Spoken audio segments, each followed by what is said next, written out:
அன்பான இனிய உறவுகளுக்கு யாருக்கெல்லாம் விஜய் காவேரி ரொம்பவே பிடிக்குங்க அப்படின்னு நீங்கள் நினச்சிங்கன்னா கமெண்ட் பாக்ஸில் ஒரு கருத்தை தெரிவிச்சுட்டு ஐ லவ் யூன்னு போட்டுருங்க. வேற என்ன நான் கேட்க போகிறேன். கூடவே ஒரு லைக்கை தட்டி சப்ஸ்கிரைப் பண்ணிடுங்க உங்கள் பண்ணன கையில். வாங்க ஃப்ரெண்ட்ஸ், நம்ம இப்போ வீடியோக்குள்ளே போகலாம். தாத்தா பாட்டியை பார்க்குறதுக்காண்டி இந்த விஜயும் காவேரியும் வீட்டுக்கு போகிறாங்க. பாட்டிக்கு இப்படியே ஒரு மாதிரி ஆயிடுது. ஏப்பா இவ்வளோ நேரம் வரல, ஆஃபீஸுக்கு போயிருந்தியா அப்படிங்கிறாங்க. ஆமாம் பாட்டி, நான் உங்களை விட்டுட்டு எங்கே பாட்டி போகிறேன் அப்படிங்கிறாங்க. இங்கே காவேரி என்ன பண்ணுறாங்க, ப்ளீஸ் பாஸ் கொஞ்ச நாளைக்கு இங்கே இருந்துட்டு போவோம் பாஸ் அப்படிங்கிறாங்க.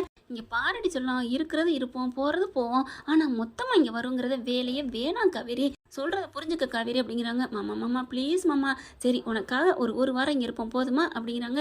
தேங்க்யூடா புருஷா அப்படின்னு கட்டி பிடிச்சிக்கிறாங்க. எல்லா பொண்டாட்டி மாதிரி தாண்டி நீ இருக்க, ஏன் என்ன என்ன அப்படின்னு கேட்க, ஆமாம் காரியம் ஆனால் கட்டி பிடிக்கிறாளுங்க, முத்தம் கொடுக்குறாலும் நான் தெரியும், கேள்விப்பட்டிருக்கேன். உங்களுக்கு எப்படி தெரியும்?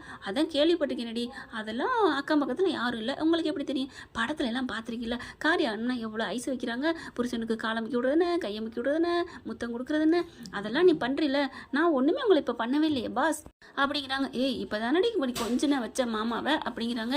சரி சரி விடுங்க, உங்களை கொஞ்ச நாளும் திட்டுறீங்க போங்க அப்படின்னு திரும்ப. சரிம்மா தங்கம், சரி கோச்சுக்காத, ஒரு வாரம் இங்கே இருக்கிறோம் போதுமா அப்படிங்கிறாங்க. அதுக்கப்புறம் தாத்தாவை பார்க்குறாங்க பாட்டி காவேரி பார்த்ததுக்கப்புறம், என்னடா இங்கே கூட்டி வந்துட்டியா அப்படிங்கிறாங்க. தாத்தா இப்போதைக்கு நம்ம பொண்ணு வைக்கிற இடத்துல பூ வைக்கிறோம்னு சொல்லுவாங்க இல்லையா, அந்த மாதிரி முதலுதவி ஒரு வாரத்துக்கு இருக்க சம்மதிச்சிருக்காரு. அடுத்து பாருங்க தாத்தா, இங்கே நான் வச்சிருவேன் கூட்டியாந்து, நீங்கள் கவலைப்படாதீங்க தாத்தா, நாங்கள் எல்லாம் இருக்க மாட்டேன் தாத்தா. ஏன் அப்படி முழுசா நான் சொல்கிறேன்னா, அம்மாவுமே போடின்னு சொல்லிட்டாங்க, அப்புறம் என்னம்மா போன்னு சொல்லிட்டாங்களே தாத்தா, அம்மா தானே சொல்லியிருக்காங்க, உங்கள் பேரை மாட்டேங்கிறாரே, மக்கு புருஷன் நான் என்ன பண்ணுறது? என்ன சோன்பப்படி என்ன போய் மக்கு புருஷங்கிற? ஐயோ பின்னாடி நிற்கிறாரா தாத்தா, அவங்க பார்த்தா அந்த சைடு நிற்கிறாங்க, அது தெரியாமல் போச்சு, கரெக்டாக தூணுக்கு பின்னாடி இருந்து வராரு. நீ என்னடி என்னை பற்றி போட்டு கொடுத்துட்ருக்கியா? இரு உன்னை பற்றி நான் போட்டு கொடுக்குறேன். தாத்தா தாத்தா அவன் என்ன சொன்னா தெரியுமா தாத்தா? நான் என்னப்பா சொன்னேன்? தாத்தா நம்பாதீங்க, இவன் பொய் சொல்கிறான் அப்படிங்கிறாங்க. என்னடா பொய் சொன்னா, சொல்லுடா, என் பேத்தி அப்படிலாம் பொய் சொல்ல மாட்டாளே அப்படிங்கிறாரு. தாத்தா தாத்தா நீங்கள் நம்பாதீங்க, இவ பயங்கரமான புழுவனி மூட்டை அப்படிங்கிறாங்க. என்னம்மா என்ன சொல்கிறான், என் பேத்தி அப்படிலாம் சொல்லியிருக்க மாட்டா. இதுதான் தாத்தா நீ என் தாத்தா, இப்போ சொன்னீங்க பாருங்க தாத்தா, நான் சொன்னால் நம்புங்க, நான் சொன்னது உண்மைதான், அவளே ஆமாம் சொன்னேன்னு சொல்லுவா.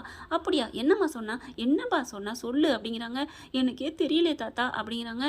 நான் சொல்கிறேன் அப்படின்னு சொல்லிட்டு, தாத்தா பார்த்தீங்களா இந்த வயசில் எங்கே யூத்தாக சூப்பராக இருக்காரு, எனக்கா உசுரே கொடுக்காரு, என் மேலே பாசமாக இருக்காரு, நான் அவருக்காக நான் என்ன வேணாலும் செய்வேன், தாத்தா ரொம்ப நல்லவர் அப்படி சொன்னா தாத்தா அப்படின்னு சொன்னோன்னே, சொன்னியா இல்லையா அப்படின்னு கேட்க, அட பாவி இதுக்கு பேருக்கு புழுகிற கருத்தம்மா, நான் உண்மையை சொன்னேன்டா. சொன்னியா இல்லையா? சரி சொன்னேன், பார்த்தீங்களா தாத்தா நான் சொன்னேன்ல, நீங்களே ஒத்துக்கிறீங்களா அப்படின்னு சொன்னோன்னே சிரிக்கிறாரு தாத்தா. இதெல்லாம் நல்ல விஷயம்டா, நீ என்னமோ என்னை பற்றி அவள் தப்பாக சொன்ன மாதிரில சொன்னேன், தப்பாலாம் சொல்லலை, ஆனால் நீங்கள் யூத்து அப்படி இப்படின்னு சொன்னால அது கொஞ்சம் ஓவர் தானே தாத்தா அப்படின்னு சொன்ன கேட. ஏண்டா படவா ராஸ்கல், என்னென்ன ஓவருங்கிறியா, வாடா இந்த கையில் உன்னை நான் 10 பேரை வச்சு தூக்கு வேண்டாம் அப்படின்னு விரட்டிட்டு வராங்க. அப்படியே விஜய் ஓடுறாங்க, காவேரியும் சேர்ந்து விரட்டுறாங்க. அப்படியே பார்க்குறாங்க, பாட்டிக்கும் அப்படியே ஒரு மாதிரியான நினைவுகள்லாம் வருது. ஆனால் ராதா மட்டும் எப்படிலாம் விளையாடுறாங்களே, ஏன் புள்ள மட்டும் எங்கேயோ கஷ்டப்படுறானே அப்படின்னு வந்துக்கிறது. அடுத்து பார்த்தா நல்லபடியாக சாப்பிட்றாங்க, நல்லா பார்க்குறாங்க. அதுக்கப்புறம் 3 பேரும் தனியாக அந்த வாசப்படி இருக்கும் இல்லையா, அதில் சரக்கு ஊற்றிக்கிட்டு உட்காடுறாங்க. அப்போ விஜய் வந்துட்டு, இல்லை தாத்தா எனக்கு வேணாம் தாத்தா அப்படிங்கிறாங்க. ஏன்டா வேணான்னு சொல்கிற? இல்லை தாத்தா அது அப்படிங்கிறாங்க. என்னடா பேரண்டி சொல்லுடா அப்படிங்கிறாங்க. அது தாத்தா நான் ஒன்று சொல்லுவேன் கேட்பீங்களா? சொல்லு, என்ன விஷயம்? இல்லை தாத்தா இந்த மாதிரி காவேரி ஒரு விஷயம் சொன்னால் அவங்க வீடை விற்க போகிறாங்களா, அதுக்கு நான் அப்படிங்கள சொல்லுடா, காவேரிக்கு அதை ப்ரெசென்ட் பண்ணலான் இருக்கேன், அதனால் எனக்கு கொஞ்சம் பணம் வேணும் தாத்தா. இதுதானடா, இதுக்கே இப்படிலாம் நீ மூஞ்சி இழுத்து பார்க்குற, அதெல்லாம் நீ டவுட் பண்ணவே தேவையில்லை, இழுத்து பேசணும் அவசியம் இல்லை, உனக்கு கொடுக்காம நான் என்னடா பண்ண போகிறேன், இப்போவே பணம் எடுத்துகிட்டு வரவா தாத்தா? எனக்கு நம்ம பணம்லாம் வேணாம் தாத்தா, பின்ன எனக்கு லோன் ஒன்று அரேஞ்ச் பண்ணுறேன், அதுக்கு நீங்கள் சைன் போட்டு கொடுத்து வாங்கி கொடுத்தா போதும் தாத்தா அப்படிங்கிறாங்க.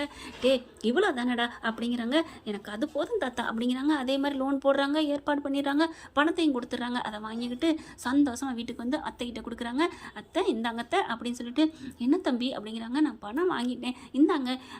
இந்த பணம் ஏது, தாத்தா விட்டு பணத்தை தானே வாங்கிட்டு வந்தாரு, எனக்குலாம் அந்த சம்மந்தமே இல்லைன்னு சொல்லிட்டு வந்தீங்க அப்படின்னு கங்கா கேட்க, உனக்கு என்னடி இப்போ பணம் வந்தாலும் தப்புங்கிற, வேணான்னு சொன்னாலும் தப்புங்கிற, எங்களுக்கு தேவை பணம் தான், ஆனால் வீராப்பு பேசக்கூடாது இல்லையா அப்படின்னு யமுனாவும் கங்காவும் பேச, நான் சும்மா ஒன்றும் வாங்கிட்டு வரல, அப்படின்னு விஜய் சொல்ல உடனே காவேரி இருந்துட்டு மாமா நீங்களா என் மாமா பேசிக்கிட்டு நான் இவங்களுக்கு பதில் சொல்லிக்கிறேன். அம்மா நல்லா தெரிஞ்சுக்கோ, இந்த பணம் முழுக்க முழுக்க என் வீட்டுக்காரர் லோன் போட்டு வாங்கினது. இது என் புருஷன் விட்டு பணமும் இல்லை, என் புருஷன் விட்டுட்டு வந்தாரே வேணான்னு சொல்லிட்டு அந்த காசுலேருந்து ஒரு பைசா கூட எடுக்கலை. நாங்கள் அந்த பணத்தை திருப்பி கட்டத்தான் போகிறோம், போதுமா அப்படிங்கிறாங்க. சரி சரி அதை கொடுத்த வரைக்கும் சந்தோஷம் அப்படிங்கிறாங்க. பணத்தை கொடுத்துட்டு இப்படியே பார்க்குறாங்க.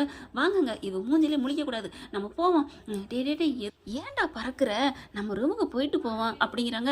மாமா நம்ம ரூமில் இருந்தானே, நம்ம தாத்தா வீட்டுக்கு ரூமில் இருந்தானே, உங்களுக்கு தேவை அன்பு பாசம் கட்டி பிடிக்கணும் முத்தம் கொடுக்கணும் அவ்வளோதானே. என்னடி இவ்வளோ மட்டமாக சொல்லிட்டேன். ஐயோ மாமா நானே கேட்பேனே, உங்களை நான் கட்டி பிடிக்கணும், நான் அவ்வளோ வெறியில் இருக்கேன். நீங்கள் காசை கொடுத்து எங்கள் அப்பா விட்டு வீடை மீட்டு கொடுத்துருக்கீங்க. எங்கள் அம்மா கண்ணில் பார்த்தீங்களா எவ்வளோ அப்படியே ஒரு பாசம், ஒரு நன்றி பேருக்கு தெரிஞ்சிச்சா இல்லையா? ஆமாடி பார்த்தேன்டி. அப்போ அம்மாவுக்கே அப்படின்னா எனக்கு எப்படி இருக்கும், உங்களை தூக்கி வச்சு கடிச்சு கொஞ்சணும் மாமா அப்படிங்கிறாங்க. அதுக்கு தாண்டி சொல்கிறேன், நம்ம ரூமுக்கு உடனே நிறைவேற்றிடணும், ஆறப்படக்கூடாது அப்படிங்கிறாங்க. அப்படிங்கிறீங்களா? அப்படி தாண்டி வாடி நம்ம வீட்டுக்கு போகிறதுக்கு. மாமா எனக்கு காலும் வலிக்குது மாமா. புரிஞ்சு போச்சு, ரைட்டு. இப்போ என் பொண்டாட்டியை நான் தூக்கணும் அவ்வளோதானே. அடடடா என் புருஷன் புரிஞ்சுக்கிட்டாரே அப்படின்னு கையை தூக்குறாங்க. அப்படியே அலையக்கா தூக்கிக்கிட்டு வீட்டுக்குள்ளே போகிறாங்க. பார்க்குறாங்க கங்கா வேணுன்னே தூக்கிட்டு கொஞ்சிக்கிட்டே போகிறாரு. என் செல்லக்குட்டி, என் புச்சிமா, என் அழகு, நீ வாடி, உனக்கா மாமா இருக்கேன்டி, உனக்கு என்ன வேணாலும் செய்வேண்டி அப்படின்னு கொஞ்சிட்டு போக அதை பார்த்துட்டு அப்படியே பாத்தியாக்கா மாமா இங்கே இல்லை, இப்படி நானும் புருஷனோட வாழலை, ஆனால் எப்படி பற்றியா பேசி கொஞ்சிக்கிட்டு போகிறான் அப்படின்னு யமுனா சொன்னேனே. ஏன்டி போங்கடி பொசங்க தவளுங்களா, என்னடி நினச்சிட்டு இருக்கீங்க? அவன் நல்ல மனசுக்கு அவன் நல்லா தாண்டி இருப்பா. பெத்த தகப்பனை உயிராக நினச்சி எப்படி பாடுபட்டு காசை கொண்டாந்து விட்டு எறிஞ்சிருக்கிறா. அதுவும் 3 மாதம் டைம் கேட்டிருந்தீங்க. ஆனால் பாத்தியா அவள் தாண்டி பொம்பளை பிள்ளை, நீங்களாம் மனசு ஜென்மமே இல்லை, போங்கடி அப்படின்னு சொல்லி திட்டிட்டு போகிறாங்க. ரொம்ப தான் செலுத்துக்காத, இந்த உலகத்தில் காசு பணம் முக்கியம், அது தெரியாமல் உன் பேத்தி ரொம்ப தான் செலுத்துக்கிறான் அப்படின்ட்டு போகிறாங்க. இப்படி காசு பணம் தான் முக்கியம் அப்படின்னு கங்காவும் யமுனாவும் சொன்னது சரியா தப்பா? என்னை பொறுத்த வரைக்கும் தப்புன்னு தான் தோணுது. அதுதான் முக்கியம்னு சொன்னாங்க பார்த்தீங்களா, அது எனக்கு தப்புன்னு தோணுது. நீங்கள் என்ன நினைக்கிறீங்கன்னு கமெண்ட் பாக்ஸில் உங்கள் பொண்ணான கையால் ஒரு கருத்தை தெரிவிச்சுட்டு லைக்கை பண்ணி சப்ஸ்கிரைப் பண்ணிடுங்க. Thank you friends.